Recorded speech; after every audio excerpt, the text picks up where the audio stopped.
अस्सलाम वालेकुम and very good morning. आप देख रहे हैं न्यू पाकिस्तान और मैं हूं आपके साथ ज़रिया इरफान। तो दिन का आगाज़ करते हैं एक अच्छी सी प्यारी सी खबर के साथ। अच्छी सी प्यारी सी खबर मैं इसलिए ये कह रही हूँ क्योंकि जो चीज़ मैं भी आप लोगों के साथ शेयर करने जा रही हूँ ये वैसे तो जब मर्द हजरात देखेंगे तो कहेंगे तो हमारे काम की चीज़ है, लेकिन मेरा ऐसा मानना बिल्कुल नहीं है क्योंकि ये सबकी ज़रूरत की चीज़ है। और स्पेशली एक वर्किंग वुमेन के लिए जो कि घर से बाहर निकल के अपने बहुत सारे कामों में मसरूफ़ होती है, जिसमें बच्चों को स्कूल से पिक करना, घर की बाकी ज़रूरियात ज़िंदगी का ख्याल रखना, क्योंकि हर काम भी हम मर्दों पर तो नहीं डाल सकते ना। तो वैसे भी सवारी बड़ी इंपॉर्टेंट चीज़ होती है और उस सवारी को इस्तेमाल करते हुए अगर आपके पास गाड़ी है, वैसे तो मोटरसाइकिल भी, लेकिन ख़वातीन अमूमन मोटरसाइकिल्स या स्कूटी पाकिस्तान में तो बहुत कम इस्तेमाल कर रही होती हैं, लेकिन मेजॉरिटी के पास ज़रा गाड़ी एक बेहतरीन सवारी होती है। और अगर कहीं आपका टायर पंक्चर हो जाए और बार बार उसमें आपको पंक्चर्स लगवाने पड़े और आपको मैकेनिक ये कह दे कि तो आपका तो टायर ही फारिग है, आपने घटिया कंपनी का टायर यूज़ किया हुआ है, तो इंसान के लिए वहाँ पे बहुत बड़ा खर्चा आ जाता है। क्योंकि रोज़मर्रा की ज़िंदगी में हमने छोटी छोटी कैलकुलेशन लगाई हुई होती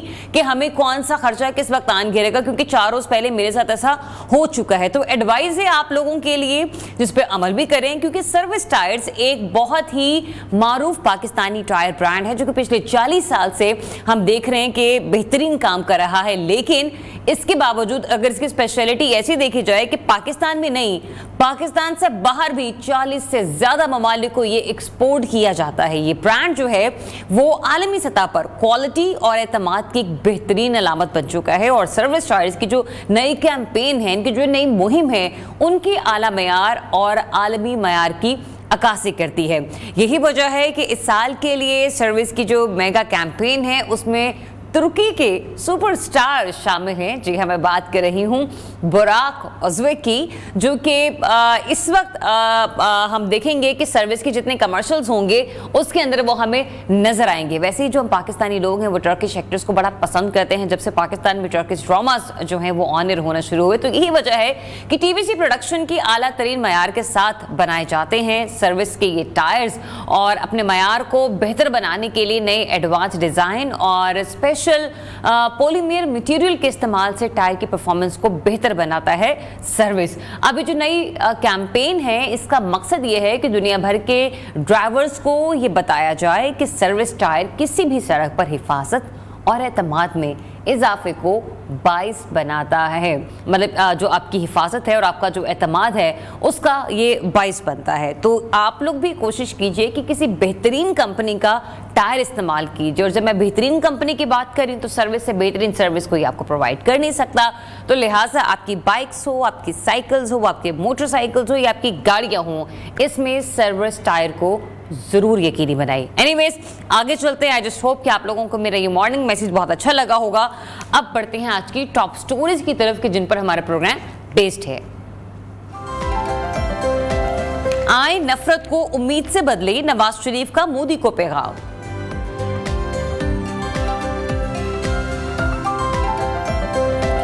मुल्क की तारीख का सबसे बड़ा बजट मंजूर। पानी पीटीआई ने आबादगी जाहिर कर दी, अब क्या होगा।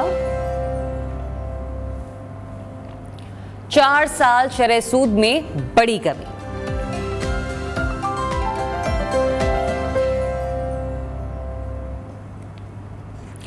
जी तो जनाब आगे बढ़ते हैं और सबसे पहले बात करते हैं अपने T20 वर्ल्ड कप के हवाले से, जिसमें हम ये देख रहे हैं कि कल एक सनसनी खेज मुकाबला हुआ। और लेकिन आज का जो मैच है वो इंतहाई इंपॉर्टेंट है। इंपॉर्टेंट क्या, बस यही कह लीजिए कि अब तो शायद दिल बहलाने को एक ख्याल अच्छा है, गालिब वो वाले मामला होंगे कि पाकिस्तान और कनाडा का मैच है आज। और T20 वर्ल्ड कप वो अलग बात है कि हमारे लिए ये यात्रा अब ज़्यादा लंबी नहीं चलेगी, लेकिन जाहिर सी बात है कुछ मैचेस ऐसे हैं जो कि पाकिस्तानी टीम को हर सूरत खेलने ही खेलने हैं। और उसमें एक मैच है जो पाकिस्तानी टीम का कनाडा की टीम के साथ। और जिस तरह की परफॉर्मेंस हमने इंडिया के अगेंस्ट दिखाई है उसके बाद तो यही मालूम होता है कि कनाडा लोगों की फेवरेट टीम होगी इस T20 वर्ल्ड कप में, क्योंकि जो तज्जिए, जो तबसरे, जो लोगों का एग्रेशन हम सोशल मीडिया पर देख रहे हैं, इलेक्ट्रॉनिक मीडिया पर देख रहे हैं, तो इस वक्त लोगों में खासा गम और गुस्सा पाया जा रहा है। लेकिन अगर पाकिस्तान को अपने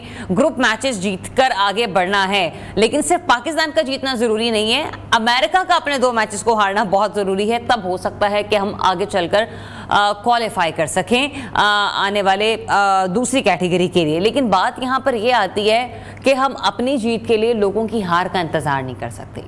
उसके लिए बेहतर यह है कि हम पहले अपने गिरबान में झांक कर देखें कि हम कहां पर खड़े हुए, क्योंकि स्पोर्ट्समैन स्पिरिट ही इस बात का मुजाहरा होता है कि आप किसी की भी जीत को सेलिब्रेट करते हैं और अपनी हार को तस्लीम करते हैं। स्पोर्ट्स एनालिस्ट अब्दुल समी हमारे साथ मौजूद हैं, उनसे इस बारे में बात करते हैं। समी, जिस किस्म की परफॉर्मेंस पाकिस्तान ने यूएस के अगेंस्ट और इंडिया के अगेंस्ट दिखाई, उसके बाद आज पाकिस्तानी टीम से कोई खास तवक्को रखते नहीं है शायकीन क्रिकेट? जी बहुत शुक्रिया आपका। हमने इसमें कोई दो राय नहीं कि हमने बुरी क्रिकेट खेली है, और जिस तरह की उम्मीद पाकिस्तान क्रिकेट टीम से की जा रही थी कि कम से कम कुछ बेहतरी दिखाएंगे, वैसी क्रिकेट हमने नहीं खेली। लेकिन कनाडा की जो टीम है वो निस्बतन कमजोर टीम है, तो अगर हम उनके खिलाफ भी उस तरह से ही खेलेंगे और वैसे ही परफॉर्म करेंगे फिर तो कुछ नहीं कहा जा सकता। लेकिन निस्बतन कमजोर टीम है पाकिस्तान को वो मुश्किल से दो चार नहीं कर सकेगी। पाकिस्तान कम से कम उनको आसानी से शिकस्त दे देगा। इसका मुख्तसर जवाब बिल्कुल ऐसे ही है। अच्छा, दूसरा ये भी है ना समी कि इस वक्त जो हमने पाकिस्तानी टीम की हालत देखी है वो यकीन कीजिए कि शायद रोने को दिल करता है। हर बंदा इस वक्त झुंझलाया हुआ है पाकिस्तानी टीम के परफॉर्मेंस को देखे। वाज़ेह तौर पर लोग अब खुलकर सामने आ रहे हैं और कह रहे हैं कि माद वसीम और रिजवान ने मैच हरवाया कुछ। और वसीम अकरम के हवाले से बात की जाए तो वो ये कह रहे हैं कि 6 साल जो हमारे जो लड़के हैं इनको फारिग करके टीम में नए लड़कों की जगह बनाई जाए। और जो शाहिद अफरीदी साहब है उनकी ये स्टेटमेंट सामने, उन्होंने कहा कि मैं बाद में बताऊंगा वर्ल्ड कप के बाद कि एक्चुअली टीम में चल क्या रहा था। अच्छा, मुझे ये समझ नहीं आ रही कि जिन्हें पता है कि टीम के अंदर क्या चल रहा था तो वो खामोश क्यों थे, क्योंकि खुद चेयरमैन पीसीबी कह रहे हैं कि मुझे मालूम था कि टीम के अंदर हो क्या रहा है। देखिए, ये तो अभी कोई ढकी छुपी बात नहीं रही कि टीम के अंदर क्या हो रहा है। टीम के अंदर बुनियादी तौर पे इख्तिलाफ है कप्तानी के ऊपर। ये एक इख्तिलाफ शुरू हुआ जिस वक्त बाबर को हटा के शाहीन को बनाया गया, फिर शाहीन को हटा के वापस बाबर को जिम्मेदारी सौंपी गई। तो वहां से ये जो है इन चीज़ों का आगाज हुआ और आहिस्ता आहिस्ता जो है खिलाड़ी दो ग्रुप्स में तकसीम हो गए। कुछ लोग जो है एक तरफ बाबर के साथ खड़े हैं, कुछ शाहीन के साथ खड़े हैं। वही ग्रुपिंग जो है वो टीम की कारकर्दगी पे आहिस्ता आहिस्ता असरअंदाज हो रही है और उसका नतीजा आपने देखा है। पिछली तकरीबन 10 सीरीज में हमने शिकस्त खाई है। हम आयरलैंड से हारे हैं, हम न्यूजीलैंड की बी टीम से शिकस्त हमने खाई, फिर उसके बाद अमेरिका के हाथों हमने इबरतनाक शिकस्त का हमें सामना करना पड़ा और फिर हमने इंडिया के खिलाफ जीता हुआ मैच उनको दे दिया। तो टीम में तो बुनियादी तौर पे ये इख्तिलाफात चल रहे हैं और जैसे वसीम अकरम ने कहा है कि 6-5 खिलाड़ियों को निकाल के नए टैलेंट को लाने की जरूरत है। इस बात में कोई दो राय नहीं कि पाकिस्तान टीम में टैलेंटेड खिलाड़ी हैं इस वक्त, वो अच्छी क्रिकेट खेल सकते हैं। लेकिन अगर आप टैलेंटेड हो, अच्छी क्रिकेट खेल भी सकते हो, लेकिन आप पॉलिटिकल चीजों में इन्वॉल्व हो और आप इस तरह के लड़ाई झगड़े में हो, ये तो बात एक्सेप्ट करते रहेंगे कि टीम में ग्रुप बंदी है, पॉलिटिसाइज हो गई है टीम, पॉलिटिक्स अंदर चले मान भी लिया जाए कि अंदर ऐसे सब कुछ हो भी रहा है। किस इदारे में नहीं होता? क्या हमारे ऑफिस में नहीं होता? क्या जहां पर आप काम कर रहे हैं वहां पर नहीं होता? आप किसी ब्यूटी सैलून में भी चले जाएंगे तो वहां पर भी स्टाफ मेंबर के दरमियान आपसी इख्तलाफात होते हैं, लेकिन टीम मैनेजमेंट को भी डिसीजंस लेने होते हैं और उसके साथ साथ जो लड़कों की स्किल्स हैं वो हमारी टीम मैनेजमेंट को या हमारी सिलेक्शन को या हमारे बोर्ड को नजर नहीं आ रही। वसीम अकरम भी इस पर खुलकर बात कर रहे हैं कि जो लोगों की बॉडी लैंग्वेज थी उससे साफ जाहिर हो रहा था कि वो करने क्या आए हैं। जी बिल्कुल दयाब, आप ठीक कह रही हैं, लेकिन आप देखें इसको जरा बड़े पर्सपेक्टिव में आप देखें। ना ये कोई ऑफिस है, ना ये ब्यूटी सैलून है, ना ये कोई ऐसा इदारा है। ये पाकिस्तान टीम की इज्जत या स्टेज पे लगी हुई है। Exactly, ये 22-23 करोड़ लोगों का मुल्क है। क्रिकेट से जो है जुनून की हद तक जिनका लगाव है। आप जब इस लेवल पे आके खेलते हैं तो आप अपने इख्तिलाफात को भूल जाते हैं। आपको ये मैं बताऊं कि पिछले कई अरसे से बाबर और शाहीन की आपस में बातचीत नहीं हो रही, ये आपस में बातचीत तक नहीं कर रहे।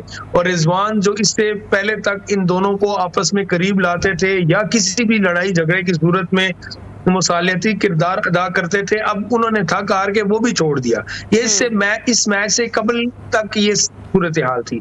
जब आप ऐसी सूरत हाल के साथ मैदान में उतरेंगे तो फिर ऐसे ही होगा। फिर आपको अपनी कप्तानी बचाने का या अपनी टीम में जगह बचाने की फिक्र होती है। आप देखें बाज खिलाड़ी जो टीम में हम जिस वक्त विकेट्स ले रहे थे, तो जिन्होंने ओवर्स नहीं कराए हुए थे उनके एक्सप्रेशंस आपको अजीब से लग रहे थे, उनके चेहरे पे खुशी नहीं थी क्योंकि उनको बॉलिंग नहीं मिली हुई थी और वो अपनी टीम में जगह बनाना चाहते हैं। तो जब आप इस तरह से जाते हैं, लेकिन तो समीर यहाँ पे मैं हरगिज बाबर को डिफेंड नहीं कर रही हूँ, लेकिन मैं ये भी बात कर रही हूँ कि जिनको खिलाया जा रहा वो भी परफॉर्म नहीं कर रहे, जिनको नहीं खिलाया जा रहा चलो उनको तो छोड़ ही देना। आप इफ्तिखार को भी देखें, 40 मैचेस खिला चुके हैं लेकिन रिजल्ट जीरो। शादाब को इतना खिला चुके हैं, रिजल्ट जीरो। इमाद को खेलने के लिए भेजा, वो इस्लामाबाद यूनाइटेड में तो हमें बड़े छक्के चौके लगाते हुए नजर आते हैं, लेकिन वहां पर उनसे गेंद नहीं खेली जा रही थी। समझ नहीं आ रहा था कि वो करना क्या चाह रहे हैं। और रही बात बाबर आजम की, तो उसमें भी कोई शक नहीं है कि उनकी कप्तानी जैसी होनी चाहिए थी वैसे नजर नहीं आ रही। हम कब तक इस बात का इंतजार करते रहेंगे कि पाकिस्तानी टीम की जो कोचिंग है वो चेंज होती रहेगी, टीम सिलेक्टर्स चेंज होते रहेंगे? नहीं हो सकते। तो पाकिस्तानी टीम के जो अनमोल रतन है, इनमें से कोई एक आधा चेंज नहीं हो सकता। बिल्कुल, ये होता तो ऐसे ही रहा है, लेकिन अभी मौका आ गया है कि अभी इसके बगैर हमारे पास कोई हल नहीं है। क्या आप ऊपर से 3-4 लोगों को फारिग करें, नए टैलेंट को मौका दें। आप बाबर की बात करती हैं, बाबर की अपनी परफॉर्मेंस ठीक रही है, लेकिन कप्तानी में वो हमें बैकफुट पे नजर आते हैं। फिर आप बैटिंग अप्रोच जो हम कब से इस पे रोना रोते हैं, आप देख लें। लेकिन समीर बाबर ने कभी किसी बड़ी मैच के अगेंस्ट उस तरह से परफॉर्मेंस नहीं दी है बहुत अरसे से। बांग्लादेश जैसी टीमों से तो चले फिर हम लोग जीत जाते हैं, लेकिन अफगानिस्तान जैसी टीम से मोडे इंटरनेशनल में हारे थे, ठीक है। उसके अलावा आयरलैंड से हम लोग हार गए, अमेरिका से हम लोग हार गए। तो ये मुझे तो ये समझ नहीं आ रही कि 14 गेंदों पर 13 रन बना लेना, 42 गेंदों पे 43 बना लेना, ये तो आप एक बॉल पर एक रन की एवरेज दे रहे हैं ना। उधर आप फिर कोहली से अपने आप को कंपेयर कर रहे होते हैं। बिल्कुल, आप कोहली से तो अभी कंपैरिजन मेरे ख्याल अब आके गलत होगा। और ये तो बेचारे कोहली की बेइज्जती हो जाएगी, मैं तो ये कहूंगी सीधा सीधा, उसको डिफेम करने वाली बात है। बिल्कुल, दोनों नहीं है। कोहली जितने बड़े खिलाड़ी हैं और जिस तरह से वो अपनी टीम को कामयाबियां पे दर पे दिलाते हैं, हम उसके करीब भी नहीं है। लेकिन आप देखें, बाबर का कसूर अपनी जगह होगा। आप बाकी बैटिंग लाइनअप को भी तो देखें ना। आप ये देखें, आपको अगर बाबर आउट हो गया है तो आपको एक अच्छा 30, एक अच्छा 40 चाहिए था। हम मुसलसल ये बात भी तो क्या बाबर का इन्फ्लुएंस नहीं था शादाब को टीम रखने का डिसीजन? क्या बाबर की मर्जी से नहीं हुआ? आजम खान खेल रहे हैं, क्या वो बाबर के चहीते नहीं हैं? अब मेरे ख्याल वो आजम का तो शायद ऊपर से कोई सिलसिला ज्यादा है, वो उनके इतने चहीते ना हो, लेकिन शादाब का तो सारी दुनिया को मालूम है कि ये बाबर के करीब होने की वजह से टीम में है। और आप देखें, आप वो बैटिंग बॉलिंग ऑलराउंडर है, आप उनसे एक ओवर ही नहीं करा रहे, तो फिर उनकी टीम में क्या जगह है? मुझे तो उनके ऑलराउंडर की भी समझ नहीं आती है। समीर देखें, आप माशाल्लाह एक्सपर्ट हैं, मैं तो फिर वो हूँ जिसको कहते हैं कि एक ऐसा बंदा, एक आम व्यूअर जो मैच देखता है, आप तो क्रिकेट के एक्सपर्ट हैं। मतलब शादाब की ना बॉलिंग चलती है, शादाब की बैटिंग नहीं है, फील्डिंग में हम उनको बेहतर परफॉर्म, वो किस चीज के ऑलराउंडर हैं? ऑलराउंडर तो वो है नहीं है, वो तो उन्होंने आके बाद में बैटिंग शुरू की। जो उनका बुनियादी काम था वो लेग ब्रेक बॉलिंग थी, और उस लेग ब्रेक बॉलिंग की बदौलत उसका मकसद ये होता है कि T20 में आप आके रन जरूर खाते हैं, लेकिन 1-2 क्रूशल विकेट्स आप निकाल लेते हैं, वो आपका काम होता है। इस काम से वो काफी अरसे से दूर हो चुके हुए हैं। उनसे बॉलिंग विकेट्स लेना तो दरकिनार, वो जगह पे बॉलिंग नहीं कर पा रहे और मुसलसल रन खा रहे हैं। तो फिर उन्होंने ये देखा कि मुझे अगर उधर से मेरा काम नहीं चल रहा तो मैं एक आध अच्छी बारी कर दूं या थोड़ा सा चला के मैं खेल लूं, तो मुझे जो है शायद बैटिंग का मौका मिल जाए और उस बुनियाद पे मुझे टीम में रखा जाए। लेकिन मेरा ख्याल है इस वर्ल्ड कप के बाद बड़ी तब्दीलियां होने जा रही हैं, क्योंकि बदकिस्मती से अगर हम सेकंड राउंड के लिए क्वालिफाई नहीं करते, जिसके ज्यादा चांसेस नजर आ रहे हैं, तो फिर अगले वर्ल्ड कप के लिए हमें क्वालिफाइंग राउंड खेलना होगा, ना कि हम डायरेक्टली 8 टीमें जो है डायरेक्टली वर्ल्ड कप खेलेंगी और बाकी टीमें जो है वो क्वालिफाइंग राउंड खेल के आएंगी। तो पाकिस्तान के लिए तारीख में ये स्याह तरीन हमारे पे वक्त होगा, हम पे धब्बा होगा कि हम वर्ल्ड कप के लिए क्वालिफाइंग राउंड खेलेंगे और फिर वर्ल्ड कप में आएंगे अगर हम उसमें कामयाब होते हैं। ये अफसोस का मकाम। अफसोस का मकाम सिर्फ यही नहीं है समी, हमारे लिए अफसोस का मकाम ये भी है कि हम जब जब वर्ल्ड कप में बुरी परफॉर्मेंस देखते हैं, पीसीबी की तरफ से ऐलान होता है कि हम उखाड़ पिछाड़ कर देंगे, हम ये कर देंगे, हम वो कर देंगे, लेकिन टीम बेटे दमादों पता नहीं किन किन से, कोई किसी पीएसएल में कोई बड़ी फ्रेंचाइज के साथ किसी टीम का जुड़ा हुआ है, कोई किसी अच्छे ब्रांड की स्पॉन्सरशिप लेकर आ रहा है तो वो रुका हुआ है। मुझे ये बताएं, चेयरमैन पीसीबी का भी तो एहतसाब होना चाहिए। उन्होंने तो बड़ा दावा किया था कि पूरा 1 महीना कोई बोलेगा नहीं टीम से रिलेटेड। फिर वहाब रियाज को आप देख लें, वो उनकी सिलेक्शन, मतलब मैं तो हैरान हूं। इससे बेहतर आपको क्लब क्रिकेट के हो रही होती है, जिस तरीके से टूर्नामेंट्स एंकर्स के साथ भी बड़े अच्छे टूर्नामेंट्स खिलवा रहे होते हैं, पिंडी में हो रहा होता है, लाहौर में हो रहा होता है। मुझे लगता है कि इन टीमों को भेजना चाहिए उल्टा। बिल्कुल, लेकिन ये वहाब तो मेरा ख्याल है शायद उनका भी आखिरी टूर है। ये तो पाकिस्तानी कौम और पाकिस्तानी क्रिकेट के साथ ज्यादती की गई कि एक नाकाम खिलाड़ी को जो रिसेंटली परफॉर्मेंस ना होने की बुनियाद पर टीम से बाहर हुए, हमने ला के उनको किसी से जाती ताल्लुकात की बुनियाद पर जो है टीम मैनेजमेंट के ऊपर सवार कर दिया। वो डग आउट में भी नजर आते हैं, वो आपको ड्रेसिंग रूम में भी नजर आते हैं। आप खुद कुछ अरसे से इस नेगेटिविटी का शिकार हैं, तो आप क्या टीम को और कौम को पॉजिटिविटी देंगे? इसी तरह आप ये जो खराबियां हैं, इनकी बुनियाद क्रिकेट बोर्ड से शुरू होती है। क्रिकेट बोर्ड को चलाने वाले वो लोग होने चाहिए जिनका क्रिकेट का और मैनेजमेंट का एक्सपोजर हो, जिनको इस चीज में एक्सपीरियंस हो। आप डंडे से हर चीज नहीं चला सकते। आप तो मुझे ये बता दीजिए ना कि कोई नाउ हाउ भी नहीं है चेयरमैन पीसीबी के पास। But anyways, thank you so much Abdul Sami for joining us today. ये एक बहुत बड़ा मामला है जिससे यूं कह लीजिए कि पूरी कौम जो है ना बस गम गुस्से में बैठी हुई है। और चेयरमैन पीसीबी, वहाब रियाज, बाबर आजम, मेरे ख्याल से इन 3 लोगों की जो शक्लें हैं ना कौम बिल्कुल नहीं देखना चाहती, ना टीवी पर देखना चाहती है, ना स्टेडियम में देखना चाहती है। एनीवेज, ब्रेक लेते हैं, ब्रेक के बाद आपको फिर से ज्वाइन करते हैं। Stay tuned, new Pakistan.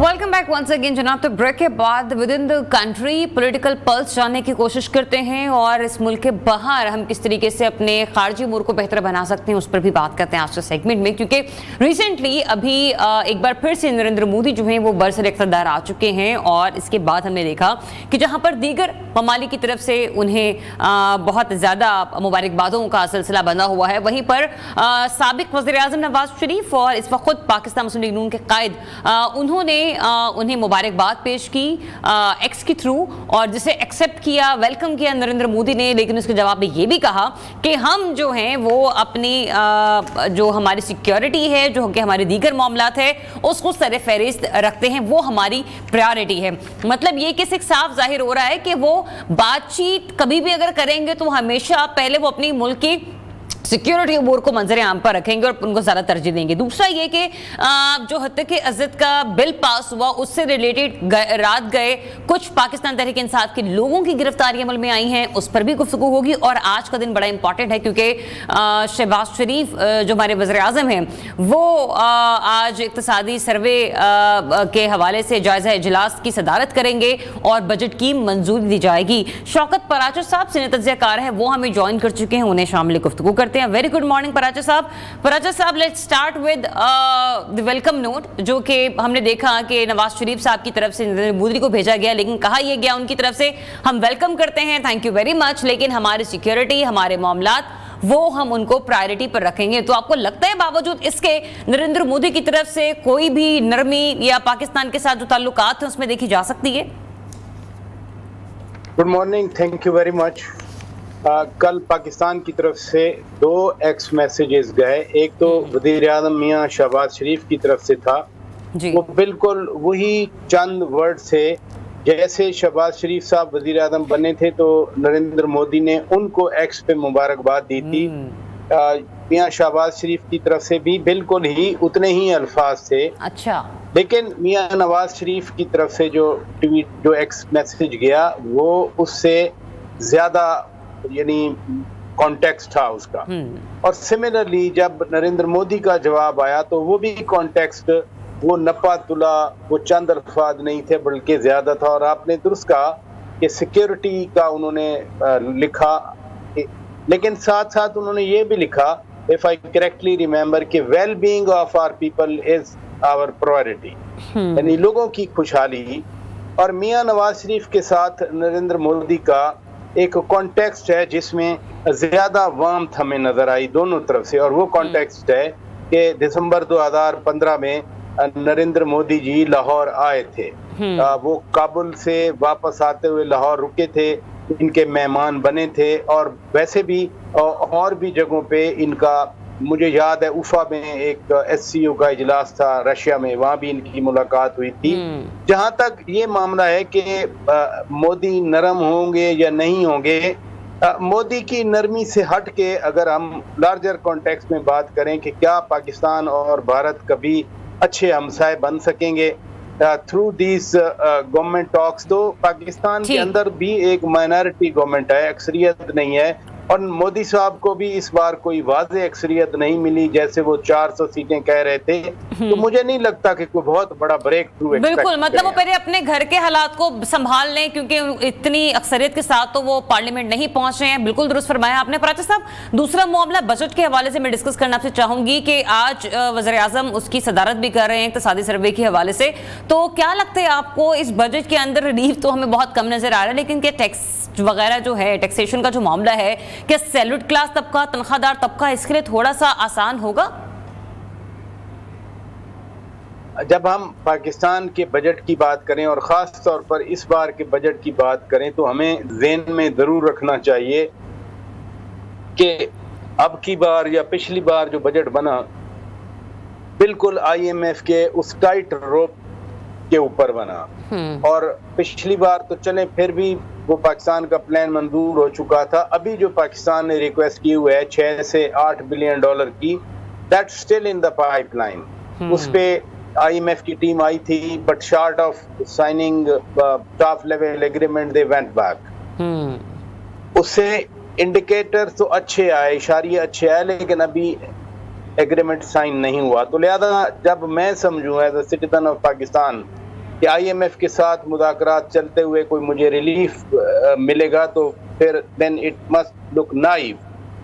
Salaried class के ऊपर ही हमेशा टैक्स का बोझ आता है। जो बड़े लोग हैं, बड़े इंडस्ट्रियलिस्ट हैं या बिजनेसमैन हैं, मसलन पिछले साल कोई 300 अरब से ज्यादा सैलरीड क्लास ने कंट्रीब्यूट किया, और कोई 80-85 अरब रुपए ये हमारे बिग एक्सपोर्टर्स ने कंट्रीब्यूट कर टैक्स का। और वो भी बाद में बहुत सारी स्कीम्स आ जाती हैं कि जिनको रिफंड मिलना चाहिए। अब पता नहीं वो रिफंड किस चीज का दिया जाता है। FBR के पास स्टैटिस्टिक्स होते हैं, ये लोग जाके मीटिंग्स करते हैं, और हर गवर्नमेंट को हमारे बिजनेसमैन और जो इंडस्ट्रियलिस्ट हैं ये ब्लैकमेल करते हैं। एग्रीकल्चर वाले टैक्स नहीं देते, लिहाजा वो जो इनडायरेक्ट टैक्स होगा, यानी हर चीज पे आप 1 रुपया पॉलिश पे बढ़ा दें, 5 रुपए आप बिस्किट्स पे बढ़ा दें, डबल रोटी पे बढ़ा दें। गंदम कम हुई है, गंदम कोई लेने वाला नहीं है, और मजाल है कि उसके कॉरेस्पॉन्डिंग, या पेट्रोल जितना कम आया है उसके कॉरेस्पॉन्डिंग कोई महंगाई कम हुई हो। अब मुझे रिलीफ नहीं नजर आता। आज बहरहाल कैबिनेट का इजलास है। गंदम वाले मामले पे तो किसान भी मरीम नवाज साहिबा से बड़े नाराज हैं पराचा साहब, न जाने वो किस किस्म के फैसले कर रही हैं किसानों के मामले में। लेकिन एक लास्टली मैं आपसे कमेंट लेना चाहती हूँ, हत्या की इज्जत बिल के हवाले से तहरीके इंसाफ के कुछ लोगों की रात की गिरफ्तारी हमले में लाई गई है, इस पर मैं चाहूंगी कि आप अपना मुख्तसर एनालिसिस दे दें।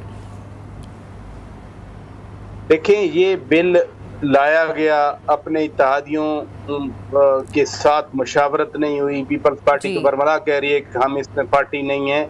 इस बिल को लाने के कुछ मकसद तो थे ना, मतलब ये एक्सरसाइज इन एयर तो थी नहीं।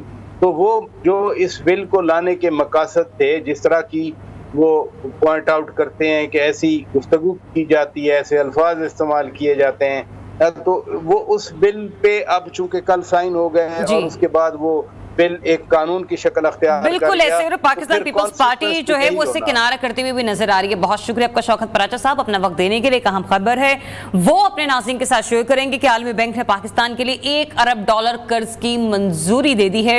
आलमी बैंक ने कर्ज की मंजूरी दासू हाइड्रो पावर प्रोजेक्ट के लिए दी है। मंसूबे से बिजली की सप्लाई में बेहतरी होगी। इजाफी फंड की मंजूरी दासू हाइड्रो मंसूबे के फेज 1 पर खर्च की जाएगी। तो आलमी बैंक ने पाकिस्तान के लिए $1 अरब कर्ज की मंजूरी दे दी है। आलमी बैंक ने कर्ज की मंजूरी दासू हाइड्रो पावर प्रोजेक्ट के लिए दी है, जबकि मंसूबे से बिजली की सप्लाई में बेहतरी होगी, और इजाफी फंड्स की मंजूरी दासू हाइड्रो मंसूबे के फेज 1 पर खर्च की जाएगी। एक ब्रेक लेते हैं, ब्रेक के बाद आपको फिर से ज्वाइन करते हैं। देखते रहिए न्यू पाकिस्तान।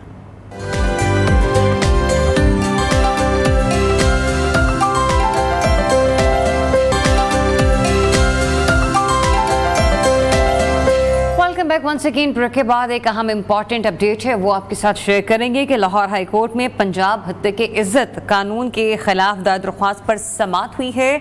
अदालत ने हत्या इज़्ज़त कानून पर अमल दरामद अदालती फैसले से मशरूत कर दिया, जबकि अदालत ने दरख्वास्त इब्तदाई समाअत के लिए मंजूर कर ली है। सरकारी वकील ने दरख्वास्त की मुखालफत की। अदालत ने दरख्वास्त पर पंजाब हुकूमत समेत फ्रीकैन को नोटिस जारी कर दिए हैं। एक और अहम खबर है, वो भी आपके साथ शेयर करेंगे कि स्टेट बैंक की जानिब से शरह सूद में कमी के मुस्बत असरात देखने को मिले हैं। स्टॉक मार्केट में कारोबार के आगाज पर आज तेजी देखने में आई है। मार्केट में ट्रेडिंग के दौरान 448 पॉइंट्स का इजाफा हुआ, जबकि 100 इंडेक्स 73,700 पॉइंट्स पर ट्रेड कर रहा है। गुज़िश्ता रोज इंडेक्स 73,252 पॉइंट्स पर बंद हुआ था। और अभी एक क्विक ब्रेक, स्टे ट्यून्ड।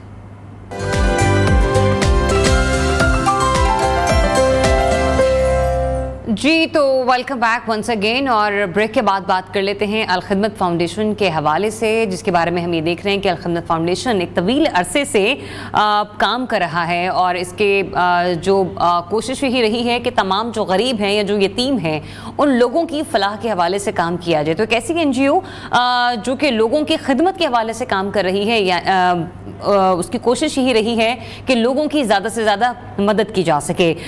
ऐसे में आज हम एक बार फिर से अलखिदमत फाउंडेशन के हवाले से ही गुफ्तगू करेंगे, जिसके जो सदर हैं मुजाहिदुल्लाह साहब, वो हमें ज्वाइन कर रहे हैं। अस्सलाम वालेकुम एंड वेरी गुड मॉर्निंग मुजाहिद साहब। मुजाहिद साहब, हम ये देखते हैं कि माशाल्लाह अलखिदमत फाउंडेशन मुल्क और बैरून ममालिक इतने सारे नेकी के काम कर रही है। हमारे देखने वालों को बताइएगा कि अलखिदमत फाउंडेशन का दायरा कार क्या है और ये किन किन प्रोजेक्ट्स में खदमात सर अंजाम दे रही है।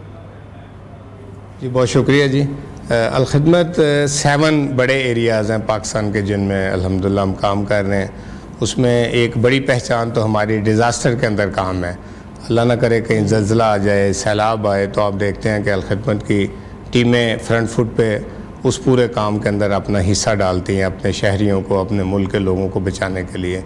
इसी तरह से फिर हम तालीम के अंदर काम कर रहे हैं। हेल्थ के अंदर एक बड़ा सेगमेंट है जिसमें डिस्पेंसरीज़ हैं, हॉस्पिटल्स हैं, एम्बुलेंस सर्विसेज हैं, मैयत गाड़ियाँ हैं, तो ये एक बड़ा काम है। इसी तरह से हम साफ़ पानी, पाकिस्तान के वो इलाके के जहाँ पीने का पानी अवेलेबल नहीं है, अच्छा। तो वहाँ पे पंप्स लगाना, वहाँ पे कुएँ खोदना, और जहाँ पे पानी अवेलेबल है लेकिन पानी साफ़ नहीं है उसके ऊपर फिल्ट्रेशन प्लांट का पूरा प्रोसेस। तो ये अच्छा ज़िक्रुल्लाह मुजाहिद साहब, हर साल हम देखते हैं कि ईद उल फितर पर तो आप लोगों की तरफ से बच्चों के लिए भी और उनके माओं के लिए भी गिफ्ट्स का एहतमाम किया जाता है, लेकिन ईद उल अज़हा पर अलखिदमत फाउंडेशन की एक्टिविटीज़ क्या रहती हैं?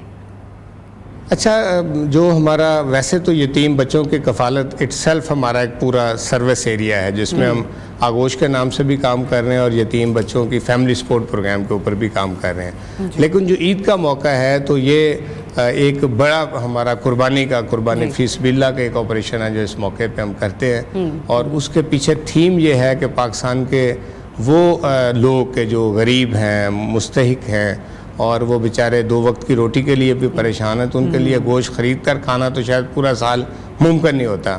तो इस मौके पे कि जबकि खुशी का एक त्यौहार है, तो वैसे तो ज़िंदगी ऐसे तैसे गुजर ही जाती है, लेकिन खुशी के मौके पे जो महरूमी है वो और बढ़ जाती है। हम ये समझते हैं कि ऐसे मौक़ों पे इन फैमिलीज़ तो खुशी के मौके पे जो आपने कहा ना कि महरूमी और बढ़ जाती है, ऐसे में जो हमारे गज़ा के बहन भाई हैं, मुतासरीन हैं, उनको आपने किस हद तक याद कर रखा है अपने खिदमात में? उन तक कुर्बानी का गोश्त पहुँचाने का भी कोई इंतज़ाम किया गया हो?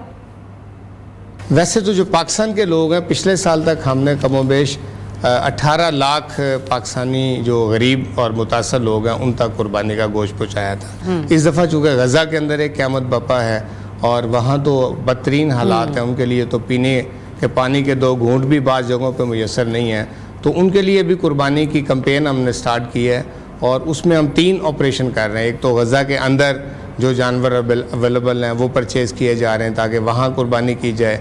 दूसरा ये कि गज़ा से हज़ारों फैमिलीज़ जो हैं वो माइग्रेट करके किसी न किसी तरीके से वो मिस्र में पहुंच गई हैं। तो मिस्र के अंदर इंशाल्लाह हम कुर्बानी करेंगे जो हमारे डोनर्स देंगे। अच्छा। हमारे मरकज़ी सदर जो हैं वो ये ईद कुर्बान जो है वो गज़ा के लोगों के साथ मिस्र में इंशाल्लाह गुजारेंगे।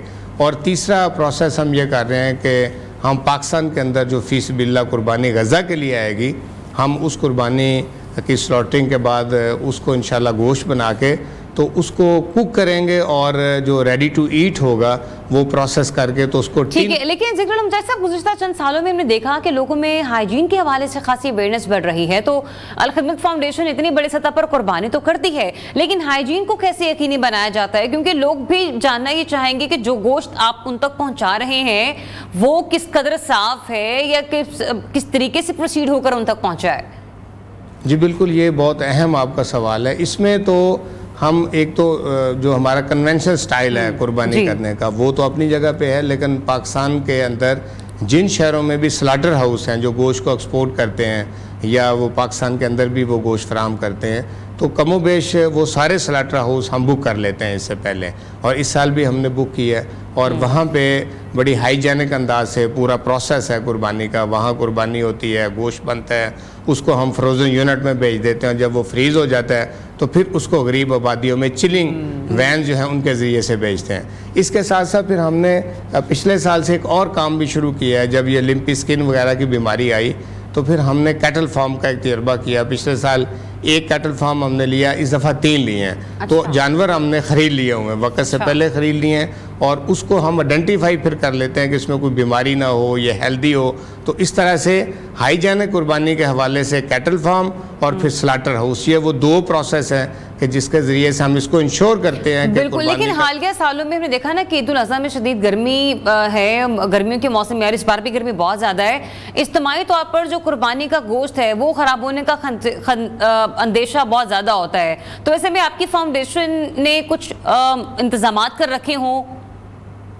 बाजार है, गोश्त अगर गर्मी में कुछ देर पड़ा रहे तो उसके अंदर खून की वजह से स्मेल पैदा होती है। तो हम ये करते हैं कि गोश्त की स्लॉटिंग के बाद चिलिंग वैन, जिसमें आपने देखा है कि पाकिस्तान में आइसक्रीम है, इस तरह की दूसरी चीज़ें हैं कि जो पूरे मुल्क में जाती हैं तो हम वो वैन जो हायर कर लेते हैं और फिर गोश्त हमने जहाँ भी पहुँचाना है तो उन चिलिंग वैन के ज़रिए से पहुँचाते हैं, जिसके नतीजे में फिर वो गोश्त ख़राब नहीं होता और एंड यूज़र तक है। अच्छा, तो लेकिन लास्टली मुझे ये बता दें कि अल खिदमत फाउंडेशन ने कुर्बानी के मैनेजमेंट के लिए एक सॉफ्टवेयर भी तश्कील दिया है, ये कैसे काम करता है?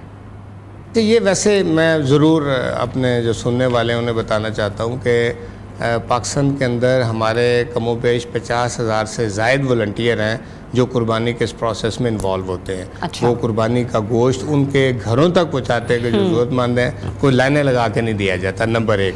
नंबर 2, हाइजेनिक और हेल्दी कुर्बानी की बात हमने की है। तीसरा ये कि हमने इसका एक सॉफ्टवेयर बनाया है कि जिसके अंदर जानवर की परचेज से लेके तो उसकी डिस्ट्रीब्यूशन तक पूरी रिपोर्टिंग का प्रोसेस मौजूद है। अगर आपने हमें गाय का एक हिस्सा दिया है तो हम आपको रियल टाइम ये बता सकते हैं कि आपका हिस्सा किस जगह पे ज़बी हुआ है और कहाँ पे वो तकसीम हुआ है। तो अल्हम्दुलिल्लाह इसके अंदर एक ट्रांसपेरेंसी और एक साइंटिफिक अंदाज से पूरे सिस्टम को हमने इसलिए डेवलप किया है कि जो हमारे डोनर्स हैं हम उनको रिपोर्टिंग भी कर सके और इस बात को भी इंश्योर करें कि जो पैसे डोनर्स को भी अपडेट रखा जाएगा कि उनका दिया गया डोनेशन, उनकी पैसा कहाँ पर खर्च किया जा रहा है। बहुत शुक्रिया आपका ज़िक्रुल्लाह मुजाहिद साहब अपना वक्त देने के लिए। नाज़रीन, एक ब्रेक लेने का कहा जा रहा है, ब्रेक के बाद आपको फिर से ज्वाइन करते हैं। देखते रहिए न्यू पाकिस्तान।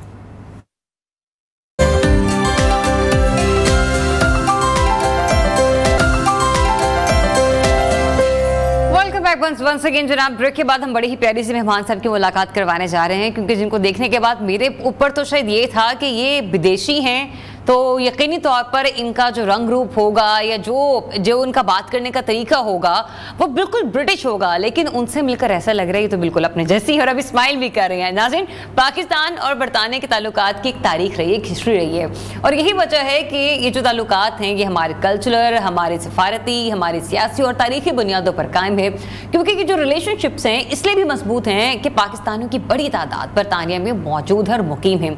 इन दो तरफा ताल्लुकात को परवान चांद चढ़ाने में सिफारतकारों का किरदार बहुत ही अहम रहा है। तो पाकिस्तान इस वक्त हम ये देख रहे हैं कि सख्त तरीन मौसमियाती तब्दीलियों का सामना कर रहा है और ऐसे वक्त में बरतानिया पाकिस्तान को मौसमियाती तब्दीलियों के हवाले से मदद भी फ्राहम कर रहा है।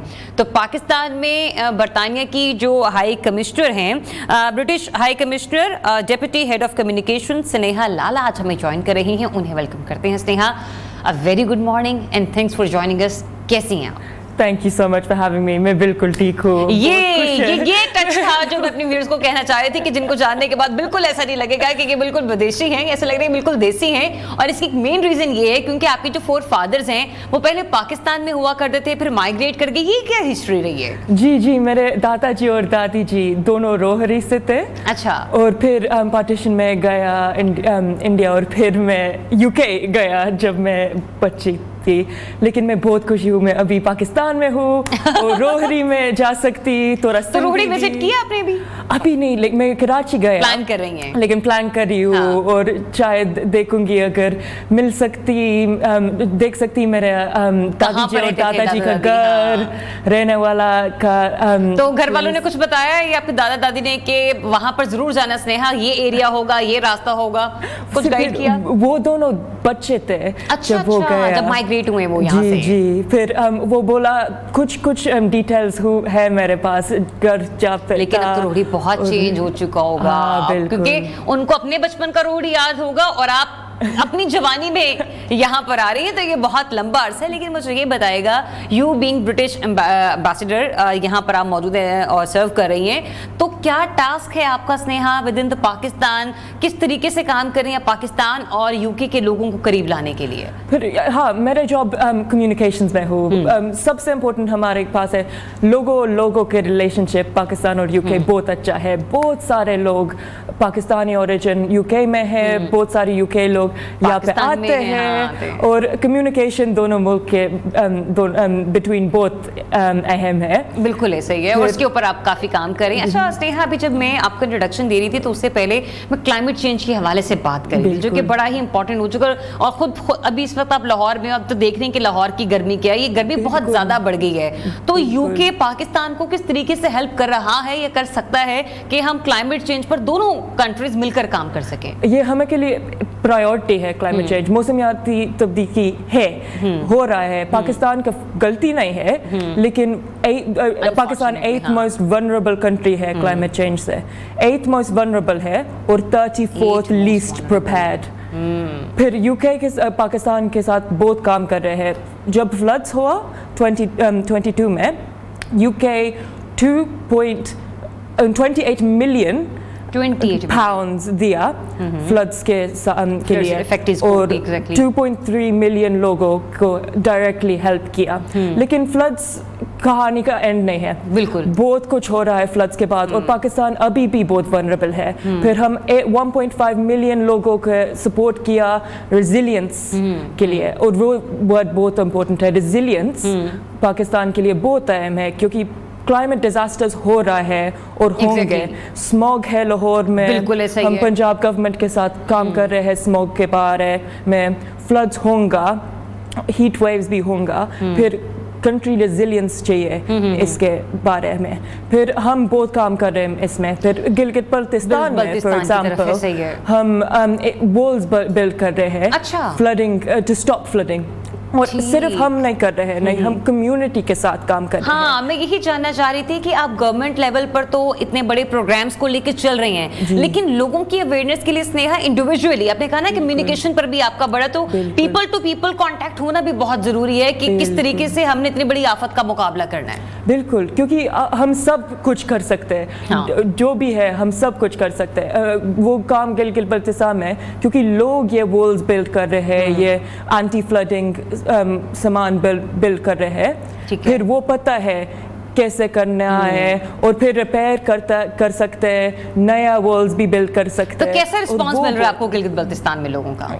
रिस्पांस कैसा मिल रहा है लोगों का? बहुत अच्छा, बहुत कम्युनिटी सब आ रहे हैं और सब साथ कर मतलब लोगों में इतनी अवेयरनेस पैदा होगी कि हम लोगों को ये काम करना है और फौरी तौर पर करना है। बिल्कुल। अच्छा, दूसरा एक और अहम मामला जो कि यूके गवर्नमेंट कर रही है with in the Pakistan, travelling scholarships का सुना है मैंने, ये क्या है? हाँ, फिर ये भी मैं काम करती हूँ।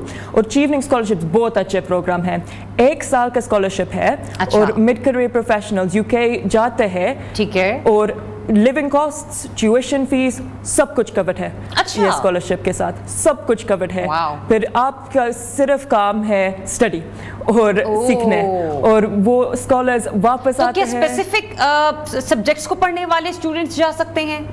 सब कुछ अच्छा, करते सब हैं, जा सकते सब हैं। कुछ करते हैं, बहुत वैरायटी है। साइंस करते हैं, आर्ट्स करते हैं, सब कुछ। अगर एक फील्ड है, एक पर चीवनिंग का कंपल्शन ये कि उनको इंग्लिश लैंग्वेज पर स्किल होनी चाहिए क्योंकि UK में स्टडी कर रहा उसका है। एक्सेंट वहाँ का लोगों का होना, मतलब पिक करना, क्योंकि जब लेक्चर्स मिल रहे होते हैं तो बाजू का आपको लेक्चर समझ नहीं आती है अगर आप उस एक्सेंट को पिक नहीं कर पाते हैं। हाँ, लेकिन बहुत हमारे पास 2000 अलुमनाई है नेली पाकिस्तान में, और बहुत अच्छे पोजीशंस में है। सीनियर जजेस, सीनियर पॉलिटिशियंस, आर्टिस्ट, जर्नलिस्ट्स, सब कुछ। अगर इंडस्ट्री है फिर चीवनिंग अलुमनाई भी है उसमें। हाँ, बिल्कुल। अच्छा, मुझे ये बताएं कि जर्नलिस्ट भी जा सकते हैं, ये जर्नलिस्ट के लिए कुछ और प्लान कर रहे हैं आप लोग? फिर जर्नलिस्ट चीवनिंग कर सकते हैं, लेकिन अच्छा। हमारे पास एक और भी ऑफर है जर्नलिस्ट के लिए। ऑफर्स लेकर आएंगे आप हमारे पास।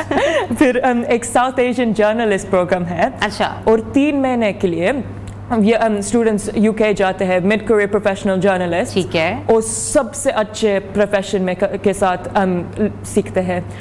वो BBC जाते हैं, वो सब UK का न्यूज़ स्टूडियोज जाते हैं, लोग एक्सपर्ट्स मिलते हैं, एक्सपर्ट्स के साथ सीखते हैं।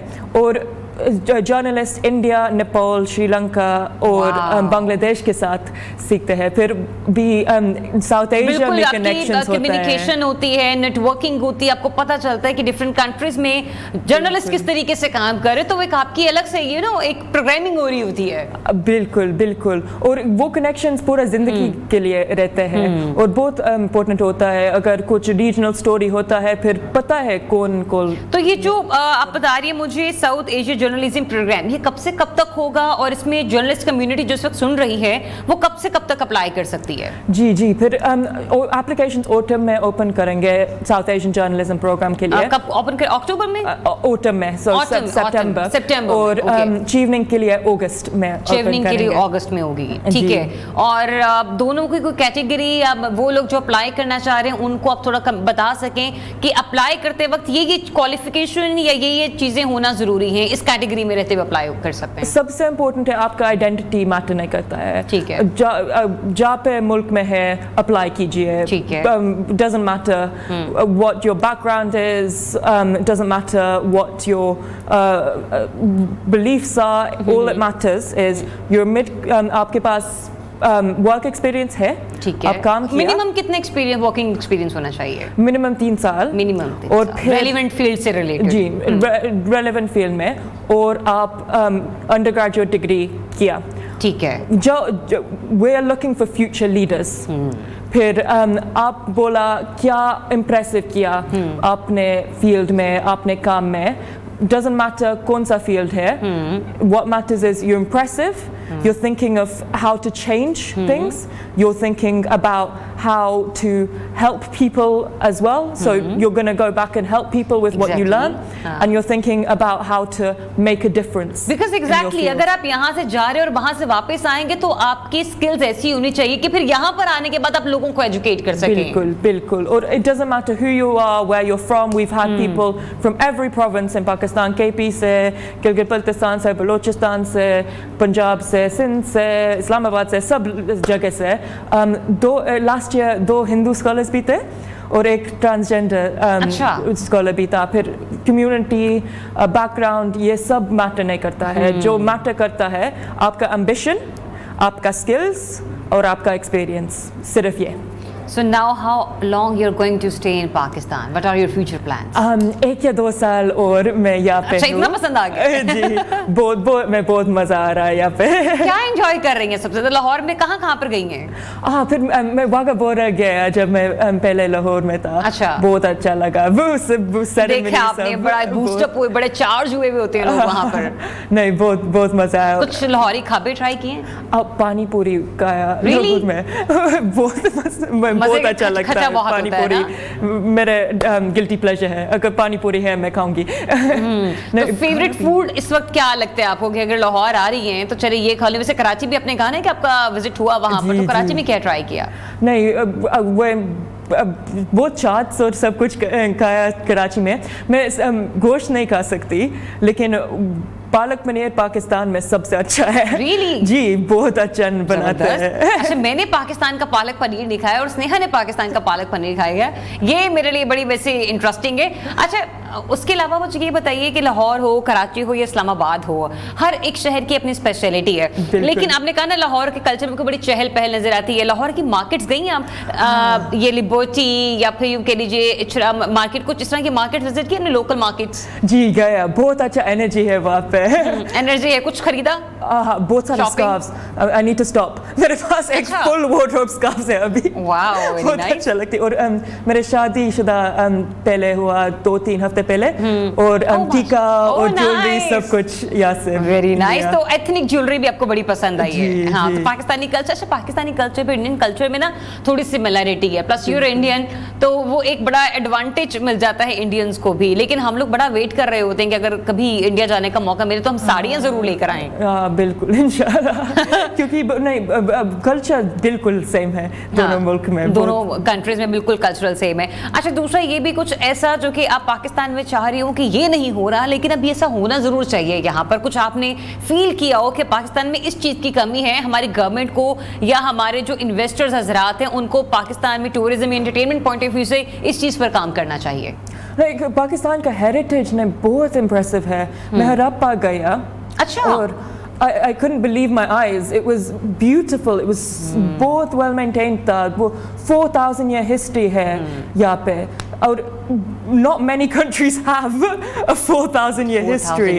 And it's just I tell everyone, come to Pakistan, visit it, visit Harappa, and I really hope that Pakistan does maintain this heritage, maintain these sites, and bring people to them. क्योंकि बहुत impressive है Indus valley civilisation, ये मोहनजोदारो भी है। मैं लेकिन किस मौसम में गई थी आप? क्योंकि गर्मी वहाँ पर बहुत होती है। बहुत गर्मी होती है, और इस वक्त से क्लाइमेट पॉलिसीज बहुत इम्पोर्टेंट है, क्योंकि ये this isn't happening just because climate change हो रहा है, और फिर गर्मी ज़्यादा हो रहा है, फ्लडिंग ज़्यादा हो रहा है, स्मॉग भी ज़्यादा हो रहा है, और ये we notice it when there is a heat wave, but even when there's not, it's the climate change, it's emissions, that is causing. अच्छा, क्योंकि स्नेहा मतलब as I can see आप बहुत ज़्यादा क्लाइमेट को लेके ना मतलब काम कर रही है यहाँ पर, और आपका एम्बिशन भी ये है कि विद इन द पाकिस्तान कुछ ऐसे चेंजेस लेके आए जाएं जो कि बड़े पॉजिटिव हों। मैं भी एक जर्नलिस्ट हूँ, और कहते हैं ना कि जब दो लोग बैठते हैं तो आपस में डिस्कशन तो होती है, तो मेरी कुछ यूँ कह लीजिए एक सजेशन होगी कि आप मैसिव लेवल पर तो कर रही हैं, लेकिन माइक्रो लेवल पर भी जो है ना लोगों की अवेयरनेस के लिए काम होना चाहिए यूके गवर्नमेंट की तरफ से, जिससे लोगों को थोड़ा आइडिया हो कि उन लोगों ने अपनी एनवायरनमेंट को सेफ कैसे रखना है। वो जो पीपल टू पीपल इंटरेक्शन में पहले भी बात कर रही थी ना, उसके लिए कुछ प्रोग्राम जरूर होने चाहिए। जी बिल्कुल, हम जर्नलिस्ट के साथ काम कर रहे हैं। अच्छा, लोगों के एक्सप्लेन करने हैं क्या क्लाइमेट चेंज है, हाउ इट अफेक्ट्स यू। फिर हम एक वर्कशॉप किया 70 जर्नलिस्ट के साथ, ठीक है, और इस्लामाबाद में, और हम सोच रहे हैं कैसे ज्यादा।